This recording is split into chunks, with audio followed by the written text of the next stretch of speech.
Friends, இன்றைக்கி கோடை காலத்தில் உடலுக்கு குளிர்ச்சி ஊட்டக்கூடிய வெள்ளரிக்காயில் எப்படி பச்சடி செய்கிறதுன்னு பார்க்கலாம். இந்த மாதிரி செஞ்சு கொடுத்தா குழந்தைங்கள்லேருந்து பெரியவங்க வரைக்கும் விரும்பி சாப்பிடுவாங்க. பச்சடி செய்கிறதுக்கு திக்கான கர்டு தயிர் 1 கப் எடுத்துக்கலாம். பொடியாக கட் பண்ண ஒரு பச்சை மிளகாய், ஒரு வெள்ளரிக்காவை நல்லா வாஷ் பண்ணி எடுத்துக்கலாம். அதோட தோலை சீவி எடுத்துட்டு கார்னர் சைடை கட் பண்ணி எடுத்துக்கலாம். எடுத்துட்டு அதுக்கப்புறம் வெள்ளரிக்காவை நல்லா துருவி எடுத்துக்கலாம். இப்போ ஒரு பவுல் எடுத்துக்கலாம். அதில் 1 கப் தயிரை அதில் போட்டுக்கலாம்.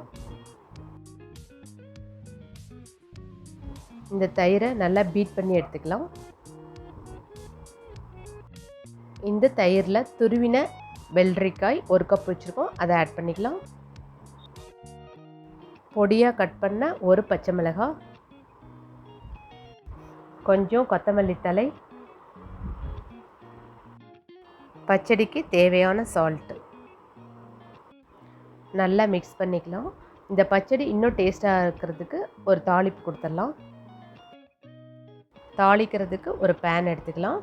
பேன் ஹீட் ஆகிடுச்சு. இதில் 1/4 டீஸ்பூன் ஆயில் போட்டுக்கலாம். ஆயில் ஹீட் ஆகட்டும். ஆயில் ஹீட் ஆகிடுச்சு. இதில் கடுகு கறிவேப்பிலை போட்டு தாளித்து அதை வெள்ளரிக்காய் பச்சடியோடு நம்ம கலந்துடலாம்.